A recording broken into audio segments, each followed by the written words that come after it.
Good evening to all. Last class கண்டினியூவாக இப்போ பார்க்க போகிறோம். நம்ம லாஸ்ட் கிளாஸ் வந்து மைட்டோகாண்ட்ரியை பார்த்துருந்தோம். அந்த மைட்டோகாண்ட்ரியாவில் வந்து ஒரு 4 லைன் பார்த்துருப்போம். அது வந்து கண்டினியூவாக பாருங்கள். பார்த்தீங்கன்னா இப்போ மைட்டோகாண்ட்ரியாவில் பாருங்கள், இதில் வந்து அவுட்டர் அண்ட் இன்னர் மெம்பரைன் அப்படி இருக்குன்னு பார்த்துருந்தோம். அதில் அவுட்டர் மெம்பரைன் வந்து பார்த்தீங்கன்னா ஸ்மூத்தாக இருக்குது, highly permeable to small molecules. அதாவது அவுட்டர் மெம்பரைன் வந்து மென்மையாக இருக்கும், ஹைலி பெர்மியபிள்னா உள்வாங்கும் தன்மை. ஒரு சின்ன சின்ன மூலக்கூறுகளை பக்கத்தில் வந்துச்சுன்னா அதை உள்ள இழுக்கக்கூடிய தன்மை இருக்குது. And it contain proteins called போரின். அதுக்கடுத்து பார்த்தீங்கன்னா புரதத்தால் ஆன போரின் காணப்படுது. புரதத்தால் ஆன போரின் சொல்லக்கூடிய காணப்படுது. அதாவது போரின் சொல்லக்கூடிய புரதங்கள் காணப்படுது. போரின் சொல்லக்கூடிய புரதங்கள் காண சொல்கிறாங்க. which form canals that allow free diffusion of molecules smaller than about 1000 Daltons. என்ன சொல்லணும்னு பார்த்தீங்கன்னா, அது உள்வாங்கக்கூடிய தன்மை இருக்கிறதுனால அந்த ஸ்மால் மாலிகூல்ஸ் சொல்கிறாங்க இல்லையா, அந்த ஸ்மால் மாலிகூல்ஸ் வந்து சைஸில் 1000 டால்டனுக்கு மிக குறைவாக இருந்தால் கூட, 1000 டால்டனுக்கு மிகவும் சிறிதாக இருந்தால் கூட அதை உள்வாங்கக்கூடிய தன்மை அதுக்கு இருக்குது, அப்படியே ஊடுருவக்கூடிய தன்மை இருக்குன்னு சொன்னாங்க. இதில் அந்த மெம்பரைனில், அந்த அவுட்டர் மெம்பரைனில், அவுட்டர் மெம்பரைன் எப்படி பார்த்தீங்கன்னா கால்வாய் போன்று இருக்குது. கேனல்ஸ்னால் என்னது? கேனல்ஸ்னால் கால்வாய் போன்று காணப்படும் அந்த அவுட்டர் மெம்பரைன். அதில் ஃப்ரீ டிவிஷன்னா அப்படியே பரவக்கூடிய தன்மை, பரவக்கூடிய தன்மை இருக்குன்றாங்க. அந்த மாலிகுல் ஸ்மாலர் தென், அதில் பரவக்கூடிய அந்த ஃப்ரீயாக அதில் மூவ் ஆகக்கூடிய, அதை பரவி காணக்கூடிய மூலக்கூறுடைய அளவு வந்து பார்த்தீங்கன்னா 1000 டால்டன் சொல்கிறாங்க. 1000 டால்டனுக்கு குறைவாக இருக்குன்னு சொல்கிறாங்க. அண்ட் வந்து இன்னர் மெம்பரைன் பார்த்தீங்கன்னா divided into mitochondrion. Inner membrane divides the mitochondria into 2 compartments. அதில் வந்து 2 கம்பார்ட்மெண்ட் இருக்குன்றாங்க. ஒன்று வந்து outer chamber between in 2 membranes and the inner chamber filled with matrix. Outer chamber வந்து அந்த அவுட்டர் அது என்ன சொல்லுவாங்க பார்த்தீங்கன்னா, மைட்டோகாண்ட்ரியத்தில் வந்து உள்சவ்வு மைட்டோகாண்ட்ரியத்தை 2 அறைகளாக பிரிக்கிறது. வெளி அறையானது 2 சவ்வுக்கு இடையில் காணப்படுது. அவுட்டர் மெம்பரைன் என்னன்னு பார்த்தீங்கன்னா 2 கம்பார்ட்மெண்ட்டுக்கு இடையில் காணப்படுது. அவுட்டர், அதாவது இன்னர் மெம்பரைன் வந்து 2ஆக டிவைட் ஆகுது. இன்னர் மெம்பரைன் வந்து 2ஆக டிவைட் ஆகுது. அதில் 2 சேம்பர் உருவாகுது. அவுட்டர், அதாவது அவுட்டர் இருக்கக்கூடிய மெம்பரைனில் வந்து பார்த்தீங்கன்னா 2 கம்பார்ட்மெண்ட் இடையில காணப்படுது. இன்னர் சேம்பர் வந்து ஃபில்ட் வித் மேட்ரிக்ஸ். மேட்ரிக்ஸ் வந்து அதில் மேட்ரிக்ஸ் என்ற பொருளால் நிரப்பப்பட்டுள்ளது. மேட்ரிக்ஸ் என்ற பொருளால் நிரப்பப்பட்டுள்ளதுன்னு சொல்கிறாங்க. அடுத்துவாங்க, இன்னர் மெம்பரைன் இஸ் எவால்வ்டு. என்ன சொல்றாங்க பாருங்க, இன்னர் மெம்பரைன் இஸ் எவால்வ்டு.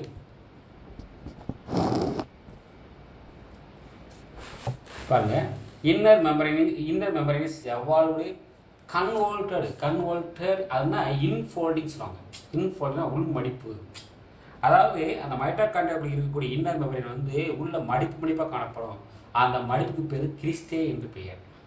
அப்போ இன்னர் மெம்பரைன் வந்து உள்புறமாக சில மடிப்புகளை உருவாக்குது. அதான் சொல்கிறாங்க கன்வோல்டட். மெம்பரைன் இஸ் கன்வோல்டட் ஆனால் இன்ஃபோல்டிங் கால்டு கிறிஸ்டே. கிறிஸ்டே என்ற அந்த மடிப்புக்கு பேர் கிறிஸ்டே என்று பெயர். இந்த cristae contain most of the enzyme for electron transport system. இந்த கிறிஸ்டே வருங்க, அந்த கிறிஸ்டே சொல்கிறாங்க இல்லையா, அது வந்து எலக்ட்ரான் கடத்து சங்கிலின் அமைப்பில் பல நொதிகள் கிறிஸ்டே. அதாவது எலக்ட்ரான் கடத்து சங்கிலிக்கு தேவையான நொதிகள் எதில் காணப்படுதுன்னு பார்த்தீங்கன்னா அந்த கிறிஸ்டேல தான் காணப்படுது. அந்த கிறிஸ்டேன்னு சொல்லக்கூடிய மடிப்பு பாருங்க, அந்த மடிப்பில் தான் எலக்ட்ரான் கடத்து சங்கிலிக்கு தேவையான நொதிகள் அதில் தான் காணப்படும் சொல்கிறாங்க. ஓகேங்களா. அடுத்து இன்னர் சேம்பர் ஆஃப் அது பாருங்க, inner chamber of the mitochondrions filled with proteinous material called mitochondrial matrix. Mitochondrial matrix என்ன சொல்லணும்னு பார்த்தீங்கன்னா, இதன் உள்ளறை பொருளால் ஆனது. உள்ளறை வந்து புரதங்களால் ஆனது. அதுக்கு பேர் வந்து மைட்டோகாண்ட்ரியல் மேட்ரிக்ஸ் என்று பொருளால் ஆனது சொல்லியிருக்காங்க. ஓகே. உள்ளறையின் பரப்பில் காம்பு போன்ற துகள் காணப்படும். உள்ளறையில் பார்த்தீங்கன்னா இன்னர் மெம்பரைன் கன்சிடர் ஸ்டால்க்டு பார்ட்டிகல்ஸ்னால் காம்பு போன்ற அமைப்பு காணப்படுது. அதுக்கு பேர் வந்து எலிமெண்ட்ரி பார்ட்டிகல்ஸ். அது பேர் வந்து எலிமெண்ட்ரி பார்ட்டிகல்ஸ் சொல்லுவாங்க. அடுத்து ஃபெர்னான்ஸ் மோரன் பார்ட்டிகல்ஸ் பேர். ஃபெர்னான்ஸ் மோரன் பார்ட்டிகல் என்று பேர். அதாவது பெர்னாண்டியா மோரன் துகள்கள் என்று பெயர். இல்லை இன்னொன்று பார்த்தீங்கன்னா F1 பார்ட்டிகல் சொல்லலாம். என்னது F1 பார்ட்டிகல்ஸ் ஆர் ஆக்சிசோம் என்று அழைக்கப்படுது. F1 பார்ட்டிகல் சொல்கிறாங்க, இது ஆக்சிசோம்னு அழைக்கப்படுறாங்க. என்ன சொல்கிறாங்கன்னு பார்த்தீங்கன்னா மைட்டோகாண்ட்ரியாவுடைய உள்ளறையில் புரத பொருளால் காணப்படுது. இது இந்த புரத பொருள் காணப்படுங்க. இது வந்து பார்த்தீங்கன்னா மைட்டோகாண்ட்ரியின் உள்ளறையில் புரத பொருள் காணப்படுது. அந்த புரத பொருளுக்கு வந்து என்ன பேருன்னா மைட்டோகாண்ட்ரியல் மேட்ரிக்ஸ் என்று பெயர். அதுக்கடுத்து பார்த்தீங்கன்னா மைட்டோகாண்ட்ரியா உள் பரப்பில், அதாவது உள் பரப்பில் வந்து என்ன சொல்கிறாங்கன்னு பார்த்தீங்கன்னா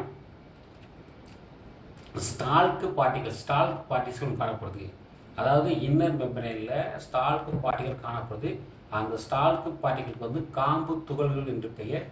அதை எப்படி அழைக்கப்படுதுன்னு பார்த்தீங்கன்னா அதாவது எலிமெண்ட்ரி பார்ட்டிகல் சொல்கிறாங்க. இதுக்கு எலிமெண்ட்ரி பார்ட்டிகல் சொல்கிறாங்க. அல்லது எலிமெண்ட்ரி பார்ட்டிகல்னா தொடக்க நிலை துகள்னு சொல்லலாம். அல்லது அதுக்கு பேர் வந்து பெர்னாண்டியா மோரன் துகள்னு சொல்லலாம். இல்லைன்னா F1 பார்ட்டிகல் சொல்லலாம். அல்லது ஆக்சிசோம் சொல்லலாம். ஈச் பார்ட்டிகல்ஸ், அதில் காணக்கூடிய ஈச் பார்ட்டிகல் எல்லா பார்ட்டிகளுமே consist of a face, stem and around the head. அதுக்கூடிய எல்லா பார்ட்டிகளுக்குமே 3 பார்ட் இருக்குது. அடிப்பகுதி, ஸ்டெம்பு பகுதி, அடுத்து ரவுண்டு ஹெட் சொல்லக்கூடியது. இந்த ஹெட் வந்து என்ன செய்ய பார்த்தீங்கன்னா ஏடிபியை உருவாக்குது, synthesis. Present the oxidative photophosphorylation. எப்போ அப்படின்னு பார்த்தீங்கன்னா ஆக்சிடேட்டிவ் போட்டோபாஸ்பிலேஷனுக்கு பயன்படுது. அடுத்து inner membrane is impermeable most ions small molecules and maintains the, அதாவது protein gradient the drives oxidative phosphorylation. Oxidative பார்த்தீங்கன்னா ஆக்சினேற்ற பாஸ்பரேஷனுக்கு தேவையான அதாவது ஆக்சிடேட்டிவ் பாஸ்பரேஷன்னா ஆக்சிஜனேற்ற பாஸ்பரேஷனுக்கு தேவையான ஏடிபி சிந்தடேஸ் என்ற நொதியை காணப்படுது. அதே மாதிரி பல அயனிகள் சிறிய மூலக்கூறு ஆகியவற்றை மூடு கடத்த இயலாத சவாக உள்ளது. இது வழியாக பார்த்தீங்கன்னா அயனையும் கடத்த முடியாது. இம்பெர்மியபிள்னா பெர்மியபிள்னாக கடத்த முடியும். இம்பெர்மியபிள் அயன்ஸ் அண்ட் ஸ்மால் மாலிகுல்ஸ்னா இது வழியாக அயனையும் கடத்த முடியாது, ஸ்மால் பார்ட்டிகல் கடத்த முடியாது. And maintain the protein gradient. Maintain the protein கிட்டீங்கன்னா புரோட்டான் வட்டத்தை, அதாவது இது என்ன செய்யணும் பார்த்தீங்கன்னா புரோட்டான் வட்டத்தை தக்க வைக்க இது உதவும் சொல்கிறாங்க. புரோட்டான் வட்டத்தை தக்க வைக்க உதவும் சொல்கிறாங்க. அடுத்து மைட்டோகாண்ட்ரியா கண்டைன் 73% ஆஃப் ப்ரோட்டீன்ஸ். அப்போ மைட்டோகாண்ட்ரியாக்களில் வந்து 73% புரதம் காணப்படும் சொல்கிறாங்க. அதேமாதிரி லிஃபிட் வந்து பார்த்தீங்கன்னா 25 to 30% காணப்படுது லிஃபிட்ஸ். அதே மாதிரி 5 to 7% வந்து டிஎன்ஏ சிறிதல், அதாவது ஸ்மால் சைஸ் காணப்படுது. அதாவது ஸ்ட்ராஸ் ஸ்மால் காணப்படுது. அண்ட் என்சைம்ஸ் பார்த்தீங்கன்னா 60 டைப்ஸ் காணப்படுது. என்சைம்ஸ் 60 டைப்ஸ் காணப்படுது. Mitochondria are called power house of cells and as they produce energy rich ATP. அப்போ மைட்டோகாண்ட்ரியா தான் பவர் ஹவுஸ் ஆஃப் செல்ஸ் சொல்கிறாங்க. இது ஒரு 1 மார்க் கேட்கலாம். அப்போ மைட்டோகாண்ட்ரியாவில் ப்ரோட்டீன் 73% ப்ரோட்டீன் காணப்படுது. 25 to 30 லிபிட்ஸ் காணப்படுது. 5 to 7% RNA ஆர் டிஎன்ஏ காணப்படுது. அந்த டிஎன்ஏ வந்து ஸ்மால் சைஸில் காணப்படுது. அதே மாதிரி என்சைம் வந்து 60 டைப்ஸ் காணப்படுறாங்க. பாருங்க. அடுத்து ஆல் த என்சைம்ஸ், இந்த மைட்டோகாண்ட்ரியா காணப்படுது எல்லா என்சைம், ஆல் த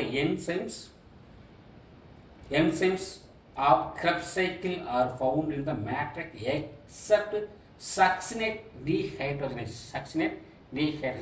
என்ன சொல்லணும்னு பார்த்தீங்கன்னா சக்சினேட் டீஹைட்ரஜனேஸ் என்ற நொதியை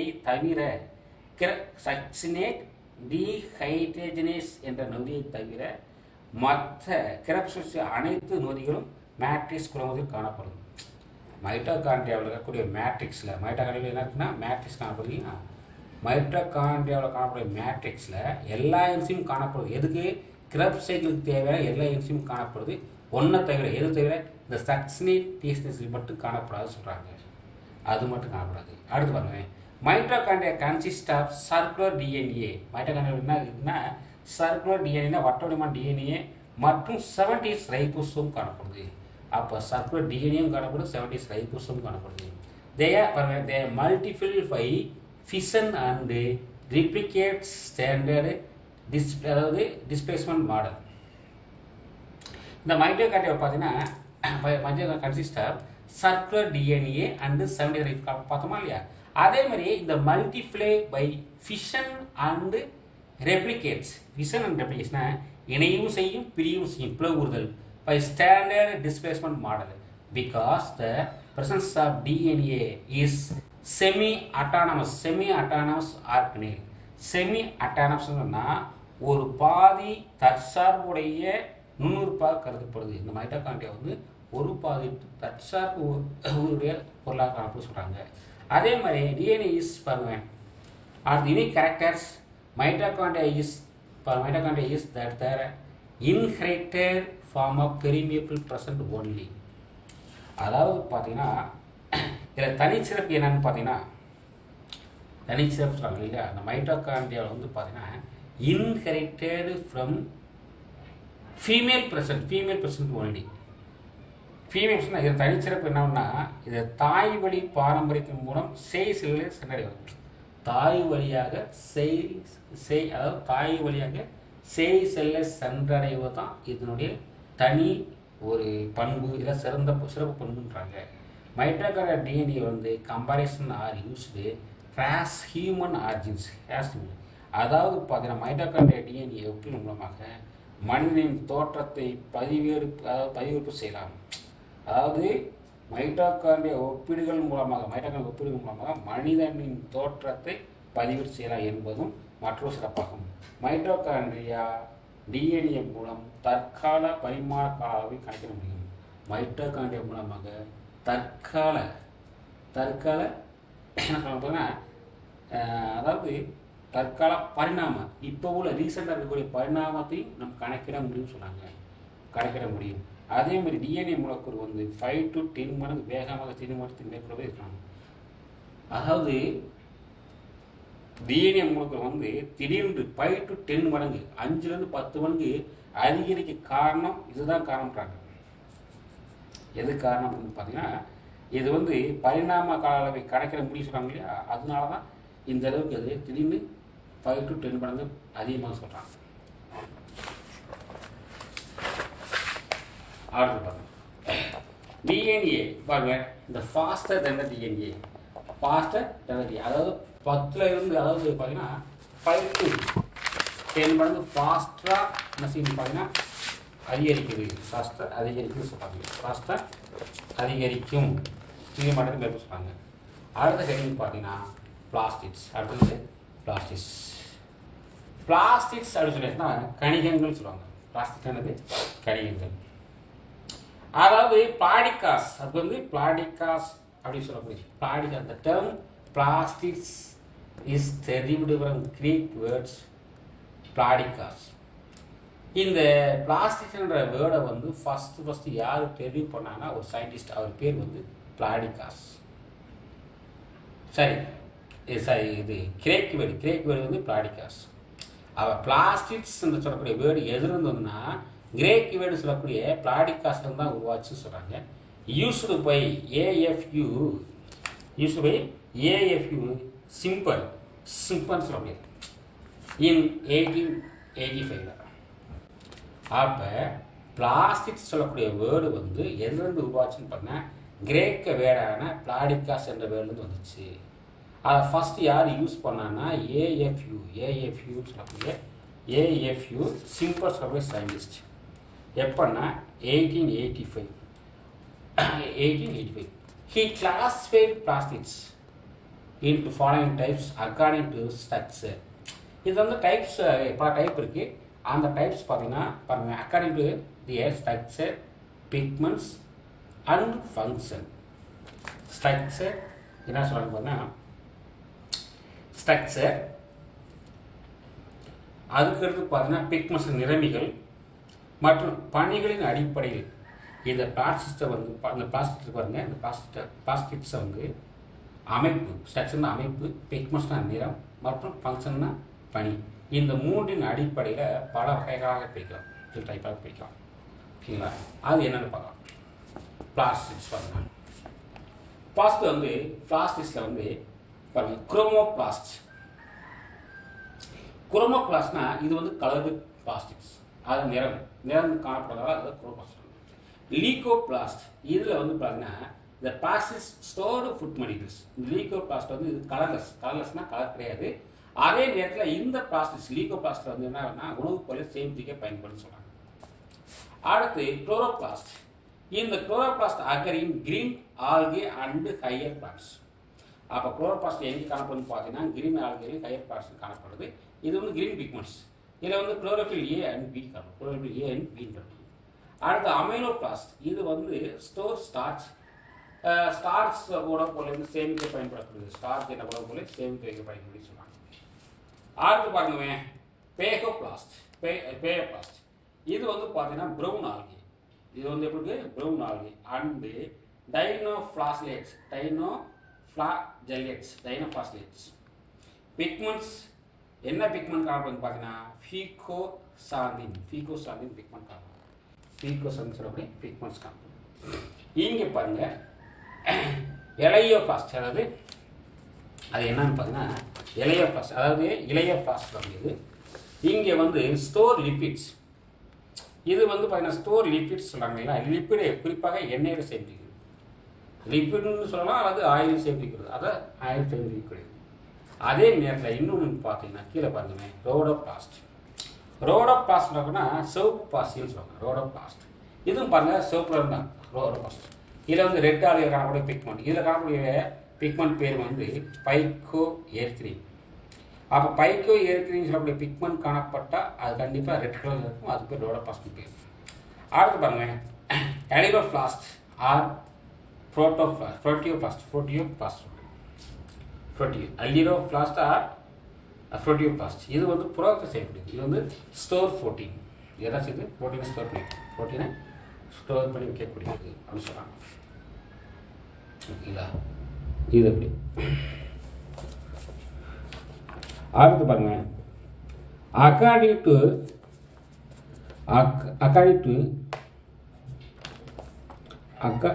டு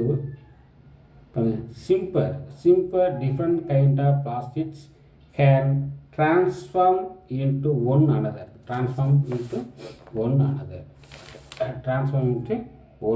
சொல்லுவாங்க. இது என்னன்னு பார்த்தீங்கன்னா அக்கார்டிங் டு இது வந்து டிரான்ஸ்ஃபார்ம் ஒன் அனதர் சொல்லுவாங்க. ஒன்றிலிருந்து மற்றொன்றாக மாறுபடும் திறன் உடையது. எதுக்கு அப்படின்னா அந்த பிளாஸ்டிக்கு. யார் சொல்கிறா அப்படின்னு பார்த்தீங்கன்னா அந்த சிம்பர் சொல்கிறாரு.